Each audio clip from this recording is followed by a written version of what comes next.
Eu sempre ouvi dizer que quando envelhecemos encontramos na família o nosso porto seguro, mas comigo aconteceu o contrário. A minha velhice virou motivo para eu ser usada, explorada e humilhada. Minha própria filha, a quem eu dediquei a vida inteira, transformou meus últimos anos em um fardo. Ela me fazia acreditar que eu devia a ela. Dizia em alto e bom som que eu só tinha um teto porque estava na casa dela. Repetia quase todos os dias: a senhora come da minha comida, usa minha luz, gasta minha água. Tem que colaborar. E essa tal colaboração nunca era pouca. Minha aposentadoria inteira ia parar nas mãos dela antes mesmo de eu poder pensar em comprar um sapato novo ou um remédio melhor. E não parava por aí. Eu ainda tinha que cozinhar, lavar, cuidar das crianças e estar sempre à disposição. Se eu reclamava, ouvia. Se não está satisfeita, pode ir embora. Essas palavras ecoavam na minha cabeça todas as noites, quando me encolhia na cama improvisada que ela me dava no quartinho dos fundos.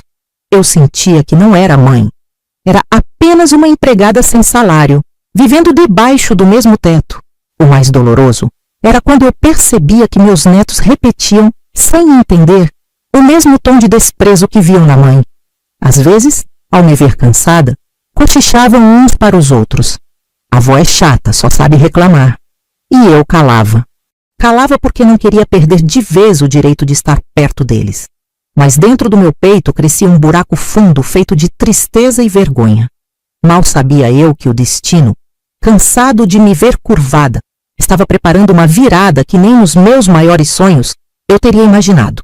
Minha rotina na casa da minha filha era sempre a mesma: levantar antes de todo mundo, preparar o café da manhã, arrumar as crianças para dar escola, lavar a louça, varrer a casa. Se sobrasse tempo, ainda tinha que dar uma passada rápida no quintal para cuidar das roupas no varal. Não era um pedido, era uma obrigação. Se eu demorava um pouco mais ou esquecia de fazer algo, logo vinha a bronca. Minha filha dizia coisas como: minha casa não é bagunça, mãe. Se a senhora não consegue fazer direito, melhor nem fazer. Ou seja, eu não podia errar. Qualquer deslize virava motivo para me fazer sentir inútil. Teve um dia em que acordei com uma dor terrível nas costas. Mal conseguia me levantar da cama. Pensei: hoje vou descansar um pouco, talvez melhore. Mas mal tinha sentado para tomar um café quando minha filha entrou no quarto e falou: tá aí parada por quê? Vai esperar o almoço cair do céu? Me levantei devagar, mesmo com o corpo gritando de dor, e fui para a cozinha. Lembro de ter derrubado uma panela sem querer, porque minhas mãos tremiam. A resposta dela foi cruel: se a senhora não serve nem para cozinhar, então serve para quê? Aquelas palavras ficaram gravadas como ferro em brasa.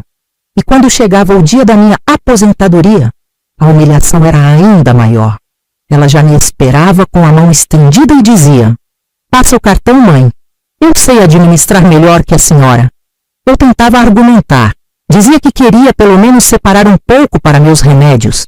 Mas ela sempre vinha com a mesma ameaça: se não está satisfeita, arruma suas coisas e vai embora. Eu sabia que não tinha para onde ir, por isso engolia o choro e entregava tudo. Aos olhos dela, eu não era mais mãe. Eu era apenas uma fonte de dinheiro e trabalho. E o pior é que, por medo de perder até o pouco convívio que tinha com os netos, eu aceitava calada. Só que, dentro de mim, algo começava a mudar. A dor já não cabia mais. E eu pressentia que o destino não iria me deixar naquela situação para sempre. A pior dor não era o trabalho, nem o dinheiro tomado à força. A pior dor era a humilhação pública. Minha filha parecia sentir prazer em me diminuir na frente dos outros, como se quisesse deixar claro que eu não passava de um peso. Nunca esqueço de um domingo em que ela recebeu algumas amigas em casa. Eu tinha acordado cedo, preparado o almoço inteiro, limpado a sala, colocado até flores improvisadas em um vaso velho. Fiz de tudo para que a casa estivesse bonita. Achei que, no fundo, ela ficaria orgulhosa de mim. Mas quando as visitas chegaram, ela fez questão de rir e dizer: ah, essa comida é coisa da minha mãe. Coitada, não sabe mais o que faz. Mas pelo menos ajuda em alguma coisa. As mulheres riram e eu senti meu rosto queimar. Eu estava ali, ao lado, ouvindo tudo. Engoli o choro e fiquei em silêncio, servindo cada prato como se fosse empregada. No fim da tarde, quando todas foram embora, ainda ouvi dela: "Tá vendo, mãe? Pelo menos serviu para alguma coisa hoje." Teve também um outro dia, no mercadinho do bairro. Eu pedi a ela que me deixasse comprar um creme barato para minhas dores nas mãos. Ela olhou para mim e respondeu alto, de propósito, para que os outros escutassem: "A senhora acha que está podendo gastar com frescura? Já come e dorme de graça, ainda quer mais?" As pessoas na fila se entreolharam, algumas com pena, outras com aquele olhar que fere mais que palavra. Eu queria desaparecer. Me senti tão pequena que parecia que o chão ia me engolir. Naquela noite, sozinha no quarto dos fundos, chorei até adormecer. Foi quando fiz uma promessa silenciosa. Se algum dia eu tivesse a chance, não deixaria que ninguém me tratasse assim novamente. O que eu não imaginava é que essa chance viria da forma mais inesperada possível, em um pedaço de papel esquecido no bolso de uma blusa velha. Era uma tarde qualquer, dessas em que eu já não esperava nada além das mesmas broncas e humilhações. Estava no quarto dos fundos, tentando organizar minhas roupas. Muitas estavam velhas, com costuras abertas e manchas que não saíam mais. Mexendo numa pilha de blusas esquecidas no fundo da gaveta, encontrei uma de lã azul que eu quase não usava. Resolvi sacudir para arejar, e foi então que um papel dobrado caiu no chão.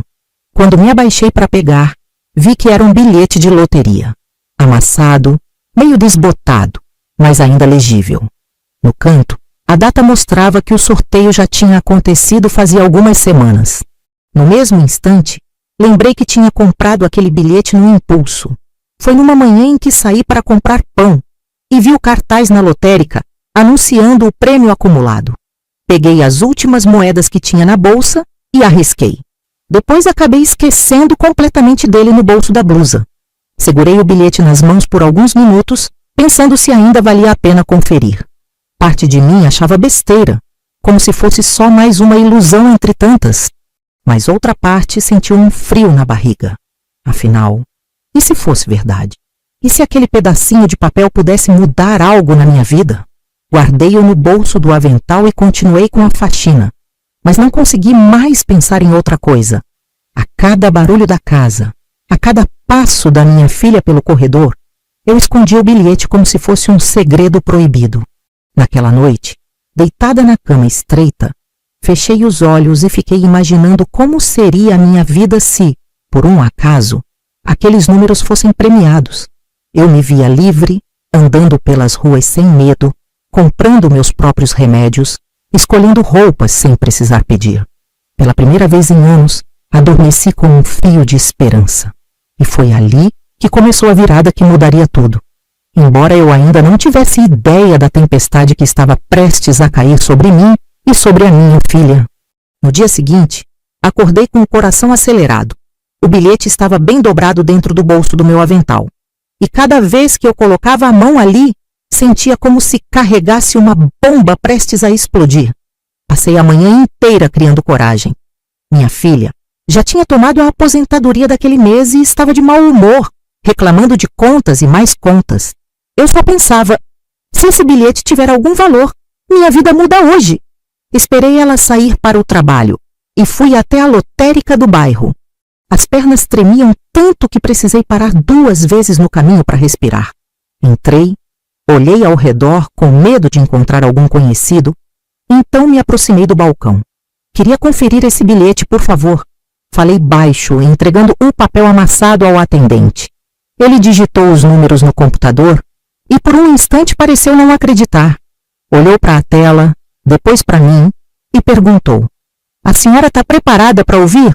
Meu coração disparou. Assenti com a cabeça sem conseguir falar. Foi então que ele disse: "A senhora ganhou. E não foi pouca coisa, não. Esse bilhete está valendo uma fortuna." Senti minhas pernas fraquejarem. Precisei me apoiar no balcão para não cair.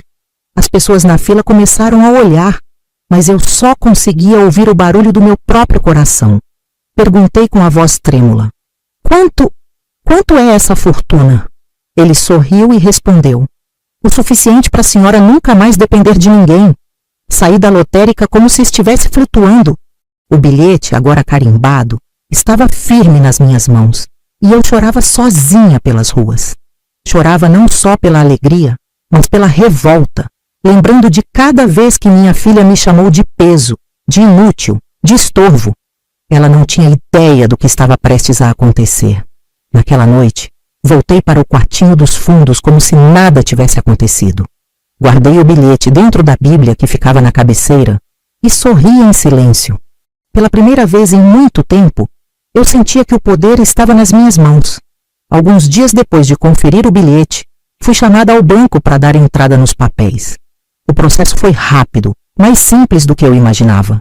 Assinei documentos com as mãos trêmulas e, quando saí de lá, já tinha a garantia de que parte do prêmio cairia na minha conta em questão de dias. O restante seria liberado conforme os trâmites legais, mas só o adiantamento já era mais dinheiro do que eu tinha visto na vida inteira. Quando vi o saldo pela primeira vez, quase não acreditei. Era como se todas aquelas noites de choro no quarto dos fundos, todas as humilhações caladas, todo o peso da rejeição se transformassem em força ali, estampados em números na tela. Eu tinha, enfim, a chance de recomeçar. Mas junto com a alegria veio o medo. Minha filha não podia desconfiar de nada. Eu sabia bem, se descobrisse, faria de tudo para arrancar cada centavo das minhas mãos, usando chantagem, ameaças e até os netos como moeda de troca. Ela sempre soube manipular. Passei a agir com extrema cautela. Continuei entregando a aposentadoria como sempre. Continuei fazendo as tarefas de casa. Continuei calada diante das humilhações. Por fora, nada havia mudado. Mas por dentro, cada batida do meu coração gritava: eu não sou mais refém. Todas as noites, trancada no quarto dos fundos, eu abria a Bíblia onde guardava os comprovantes do prêmio e ficava olhando, sonhando acordada. Imaginava uma casinha só minha, simples, mas confortável. Imaginava acordar sem broncas, sem a cobrança de pagar para morar. Imaginava até viajar para lugares que só conhecia de ouvir falar. Mas o que mais me fazia sorrir era pensar que, pela primeira vez em muitos anos, eu teria escolha. Não precisaria mais aceitar o que minha filha decidia por mim. Não precisaria mais engolir o choro em silêncio. Eu podia escolher meu futuro. E enquanto ela dormia tranquila, achando que ainda controlava a minha vida, eu já estava desenhando o caminho que mudaria tudo. Depois de tantos anos vivendo como prisioneira dentro daquela casa, a simples ideia de sair já me enchia de vida. Mas eu sabia que não poderia fazer nada de forma precipitada. Minha filha era desconfiada, e qualquer movimento diferente despertaria sua fúria. Passei a juntar pequenas coisas aos poucos, como quem não quer nada. Coloquei algumas roupas em uma sacola escondida dentro da mala velha, guardei discretamente os documentos e comecei a observar os horários da casa. Anotava mentalmente os momentos em que minha filha e as crianças estavam fora, pensando em como poderia usar esse tempo para desaparecer sem deixar rastros. Às vezes, enquanto lavava a louça, eu imaginava o dia em que fecharia aquela porta atrás de mim e nunca mais voltaria. O simples pensamento já era suficiente para me dar forças para aguentar as humilhações diárias. Lembro de uma noite em que minha filha entrou no quarto dos fundos e reclamou que eu tinha usado muita água no banho. Eu me calei, mas dentro de mim eu só pensava: continua achando que manda em mim, porque logo não vai mandar mais. Se você está acompanhando essa história até aqui, me diga nos comentários: o que você faria no meu lugar?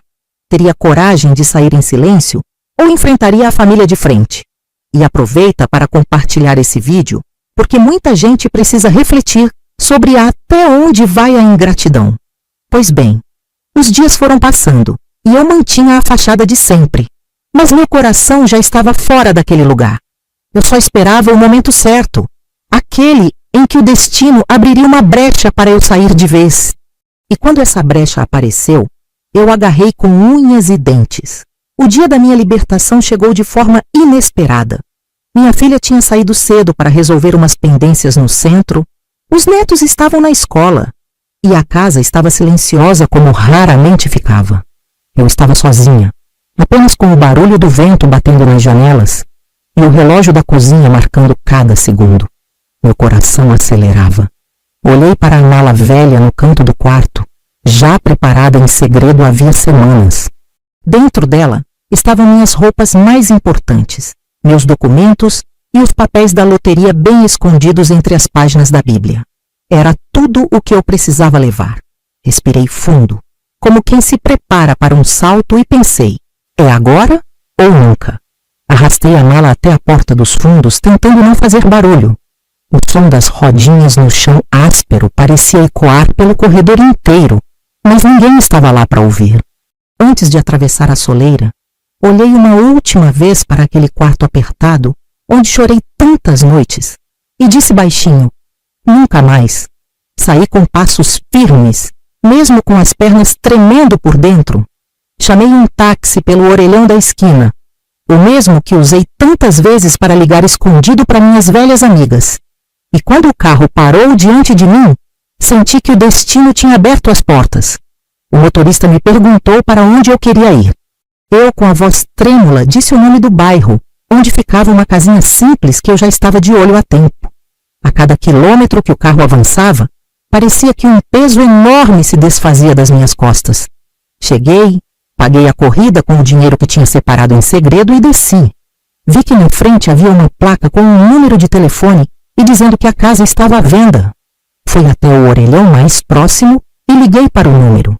Quem me atendeu foi a dona da casa, uma senhora muito simpática que disse que estava vendendo a casa, pois queria dinheiro rápido para aproveitar a aposentadoria. Marquei de me encontrar com ela no mesmo dia e já fechamos negócio. Paguei à vista sem pensar duas vezes. Ela me entregou a chave embrulhada em um papel pardo. Quando girei na fechadura e ouvi o clique da porta se abrindo, meu coração quase explodiu. Entrei devagar, como quem pisa em um sonho. A casa era pequena, com cheiro de mofo e paredes descascadas, mas para mim era um palácio. Ali não havia gritos, não havia cobranças, não havia humilhação. Ali eu era dona de mim. Sentei no chão vazio da sala, encostei as costas na parede e chorei. Mas pela primeira vez em muitos anos, chorei de alívio. Nos primeiros dias naquela casinha simples, eu mal conseguia acreditar que estava vivendo aquilo. Acordava cedo, sentava na varanda com uma xícara de café fresco e respirava fundo, sentindo o silêncio ao meu redor. Não havia gritos, não havia cobranças. Era só eu e a minha paz. Com o dinheiro da loteria já disponível, comecei a colocar a vida em ordem. Comprei móveis novos, uma cama macia, um armário decente, um fogão brilhando de novo. Cada objeto que entrava naquela casa era como um pedaço da dignidade que me devolviam. Eu arrumava tudo devagar, escolhendo as cores das cortinas, plantando flores no quintal. Pequenos detalhes que me faziam sentir que, finalmente, eu tinha um lar de verdade. Mas não era só dentro da casa que a mudança acontecia. Pela primeira vez em muitos anos, fui ao mercado sem medo de olhar os preços. Escolhi frutas frescas, comprei os remédios que antes eram considerados frescura pela minha filha e até me permiti levar uma caixa de bombons. Quando paguei no caixa, à vista, senti um orgulho que não sei descrever. Também comecei a cuidar de mim. Fiz exames que estava adiando há meses. Troquei meus óculos velhos por novos, comprei roupas novas, fui a restaurantes que antes tinha até medo de passar na porta. Eu me olhava no espelho e quase não reconhecia aquela mulher. Já não era a mesma mãe encolhida no quartinho dos fundos. Eu estava renascendo. Às vezes, o medo ainda batia. Eu me perguntava, e se minha filha descobrir? E se ela vier atrás de mim? Mas logo respirava fundo e lembrava que, agora, eu tinha algo que nunca tive: independência. Eu não dependia mais da boa vontade dela, nem precisava me submeter às humilhações. Eu estava, enfim, livre. E essa liberdade era o maior prêmio que a vida poderia me dar. Por algumas semanas, vivi em paz absoluta. Minha filha sequer tentou me procurar, e eu preferia assim. Ela devia achar que eu tinha me enfiado em algum canto qualquer, sobrevivendo com esmolas. Talvez até tivesse acreditado que eu não duraria muito tempo sozinha. Mas o silêncio não dura para sempre. Um dia, enquanto eu caminhava pela feira escolhendo frutas, encontrei uma conhecida antiga do bairro, onde minha filha morava. Ela me cumprimentou com surpresa. Dona Helena, a senhora está diferente, até mais bonita, disse olhando para minhas roupas novas e para a sacola cheia de compras. A sua filha sabe que a senhora está morando aqui? Senti meu estômago gelar. Sorri sem graça e mudei de assunto, mas no fundo sabia. Aquela conversa não ia parar ali. Gente de língua solta sempre leva novidades de um lado para o outro, e não deu outra. Poucos dias depois, bateram no portão da minha casa nova. Quando abri, meu coração disparou. Era minha filha. Mas não era uma visita de saudade. Era uma visita de inspeção. Ela me olhou de cima a baixo, reparando nos móveis novos que apareciam pela janela, nas flores bem cuidadas no quintal e até na minha expressão diferente. E então, com um sorriso cínico, soltou. Ué, mãe, parece que a senhora está vivendo bem melhor do que quando morava comigo. Eu sabia exatamente o que aquele tom significava. Ela não estava feliz por mim, estava intrigada. O olhar dela não era de carinho, era de desconfiança. Convidou-os para entrar, andou pelos cômodos como quem procura algo escondido. E, sem rodeios, perguntou. De onde está vindo esse dinheiro todo, mãe? Minha boca secou. Eu tinha duas opções. Inventar uma desculpa ou enfrentar de vez. Respirei fundo. Sorri de canto e respondi. O destino sorriu para mim, minha filha. E agora quem cuida de mim sou eu mesma. O olhar dela endureceu. Eu sabia. A guerra tinha começado. Depois daquela primeira visita, minha filha não me deixou mais em paz. Voltava dia sim, dia não. Sempre com um pretexto diferente. Ora dizia que estava preocupada. Ora vinha com um sorriso forçado, trazendo até pão e café para parecer atenciosa. Mas eu via nos olhos dela a verdade. Não era cuidado, era interesse. Certa tarde, já sem disfarçar, ela sentou-se no meu sofá novo, cruzou os braços e falou: Mãe, a senhora está escondendo alguma coisa. Não é possível que, do nada, a senhora esteja vivendo assim. Eu tentei mudar de assunto, mas ela insistiu. Se a senhora ganhou na loteria, o mínimo que pode fazer é dividir. Afinal, eu cuidei da senhora esse tempo todo. Aquelas palavras me feriram mais do que qualquer outra humilhação. Ela não falou de amor, não falou de gratidão. Falou de divisão, como se eu fosse um cofre. Nos dias seguintes, as visitas ficaram mais pesadas. Teve uma vez que ela me encurralou na cozinha, apontando o dedo na minha cara e falou: Se não me contar de onde veio esse dinheiro, eu vou atrás. Descubro no banco, na vizinhança, onde for. Não pense que vai esconder de mim. Eu tremia por dentro, mas por fora mantinha a calma. Olhei nos olhos dela e respondi: Você pode procurar onde quiser. O que é meu, é meu. Não devo explicação para ninguém. A raiva tomou conta do rosto dela. Vi claramente que, se pudesse, me agrediria ali mesmo. Então ela saiu da minha casa batendo portas, gritando pelos corredores, como se quisesse que todos soubessem que estava insatisfeita. Naquele momento tive certeza. A mesma filha que um dia me chamou de peso, agora estava pronta para me destruir, só para pôr as mãos no que não lhe pertencia. E eu sabia que precisava ser mais esperta que ela. Quando percebeu que não adiantava bater de frente, minha filha mudou de estratégia. Passou a usar as palavras mais cruéis que uma mãe pode ouvir. Então é isso? A senhora prefere guardar dinheiro do que ajudar a própria filha? Dizia, chorando de mentira, se jogando no sofá como se fosse vítima. No começo, eu até fiquei balançada. Afinal, coração de mãe não é de pedra. Mas o pior ainda estava por vir. Ela começou a envolver meus netos na história. Um dia, trouxe os dois pela mão e na minha frente disse a eles: A avó não quer ajudar a gente. Por isso que não dá para comprar o videogame novo de vocês, nem arrumar a casa. As crianças inocentes olharam para mim com reprovação. Um deles ainda soltou: Poxa, avó, pensei que a senhora gostasse da gente. Meu coração se partiu em 1000 pedaços. Ver meus netos sendo usados como arma contra mim foi uma dor que não desejo a ninguém. Eu queria abraçá-los, explicar que não era culpa minha, mas eles já estavam contaminados pelas palavras da mãe. Depois disso, A chantagem só aumentou. Minha filha começou a dizer que se eu não colaborasse, não veria mais os netos. Chegou até a trancar a porta da casa dela em uma das vezes em que fui visitá-los, dizendo: só entra quando resolver dividir comigo o que está escondendo.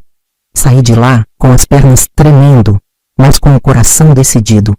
Se ela queria me manipular, usaria até meus netos para isso. Mas eu já não era mais a mesma mulher do quartinho dos fundos. Eu tinha força, tinha dignidade e, acima de tudo, tinha um segredo guardado que ela jamais arrancaria de mim. E foi naquele instante que percebi. Não bastava apenas resistir. Eu precisava dar uma lição. Depois daquela cena cruel em que minha filha usou meus netos contra mim, voltei para casa com a alma rasgada. Sentei na cama e chorei como uma criança, mas no meio das lágrimas uma certeza nasceu. Eu não ia mais permitir que ela tivesse poder sobre mim. Não depois de tudo o que passei. Passei noites pensando em silêncio, lembrando de cada humilhação que engoli calada, de cada centavo arrancado da minha aposentadoria, de cada palavra dura jogada contra mim. E foi ali, na solidão da minha casinha, que o plano começou a se formar. Eu sabia que quanto mais ela acreditasse que podia me manipular, mais baixo ela iria descer. Então decidi jogar com a mesma arma, o silêncio. Não ia brigar, não ia me justificar. Ia deixá-la se enrolar sozinha. Na primeira vez que ela voltou, chorando e dizendo que ia me impedir de ver os netos, apenas sorri e respondi: faça o que achar melhor, minha filha. Isso a desconcertou. Ela esperava que eu implorasse, que eu me desesperasse como tantas vezes, mas eu me mantive firme. Quanto mais ela pressionava, mais calma eu ficava. Enquanto isso, comecei a me aproximar das pessoas certas. Conversei com um advogado de confiança, expliquei minha situação e organizei meus bens em segredo. Deixei tudo registrado para que, se algo acontecesse comigo, minha filha não tivesse como colocar as mãos em nada. E, como se o destino me ajudasse, uma conhecida comentou certo dia: Dona Helena, sua filha vive espalhando por aí que a senhora está rica e que vai arrancar tudo da senhora. Aquilo que poderia me derrubar, na verdade me fortaleceu. Porque eu sabia que quando ela percebesse que não tinha poder nenhum sobre mim, a máscara cairia de vez. Eu não planejava vingança com gritos ou escândalos. A minha vingança seria silenciosa. Mostrar a ela que a mãe que ela achava frágil agora era mais forte do que nunca. As visitas da minha filha começaram a ficar cada vez mais raras. Não porque tivesse desistido de arrancar meu dinheiro, mas porque o silêncio que eu mantinha a deixava sem armas. Eu já não chorava, não implorava, não discutia. Apenas olhava nos olhos dela e respondia com calma: o que é meu ninguém tira. Até que um dia ela chegou diferente. Não havia mais fingimento, nem lágrimas falsas. Entrou na minha casa de cara fechada, jogou a bolsa em cima da mesa e foi direto ao ponto dizendo: eu sei que a senhora ganhou na loteria, mãe. Não adianta esconder mais. Meu coração bateu forte, mas não deixei transparecer. Permaneci sentada tomando meu café, como se nada tivesse acontecido. Ela continuou cada vez mais alterada. A senhora tem obrigação de dividir comigo. Eu cuidei da senhora por anos, abri minha casa, gastei meu dinheiro. Eu mereço essa parte. Levantei devagar, olhei bem nos olhos dela e respondi: cuidar? Você nunca cuidou de mim. Você me usou, tomou meu dinheiro, me humilhou, me fez viver como empregada dentro da sua casa. Se eu estou viva hoje, não é por você, é apesar de você. Ela ficou vermelha de raiva, gritou, gesticulou, até chegou a bater a mão na mesa e falou: a senhora vai se arrepender de não me ouvir. Mas dessa vez, não fui eu quem chorou. Foi ela quem saiu dali descontrolada, batendo a porta e gritando pela rua. E eu fiquei em pé, firme, com o coração aliviado. Porque naquele momento, tive certeza de que a corrente que me prendia a ela tinha se quebrado de vez. Não importava mais o que ela dissesse ou fizesse. Eu já tinha vencido. Depois daquele confronto, minha filha nunca mais voltou. No início, confesso que senti um aperto no peito. Afinal, mãe nenhuma sonha em perder o carinho de um filho. Mas logo, esse aperto se transformou em alívio, porque a verdade é que eu nunca tive esse carinho. O que existia era só exploração e interesse. Passei a viver em paz na minha casinha, cuidando das minhas plantas, escolhendo o que comer, comprando meus próprios remédios, sem precisar pedir autorização para ninguém. Descobri que a liberdade não está só em ter dinheiro, está em poder decidir o próprio destino. Meus netos ainda me fazem falta, é claro. Às vezes penso neles e lembro do jeito que me olhavam quando eram pequenos, antes de aprenderem as maldades que ouviram da mãe. Quem sabe um dia eles cresçam e entendam a verdade. Mas até lá, sei que plantei uma semente, a de que eu não sou fraca e não sou peso morto. Hoje, quando me olho no espelho, não vejo mais a mulher encolhida no quartinho dos fundos. Vejo uma sobrevivente, uma mãe que passou pela humilhação, pela exploração, mas encontrou forças para renascer. E se algum dia minha filha quiser bater à minha porta de novo, não será para me explorar, será para ouvir o que ela nunca quis escutar. Que amor de verdade não se compra, não se força e não se mede em dinheiro. Se você acompanhou minha história até aqui, eu te peço uma coisa.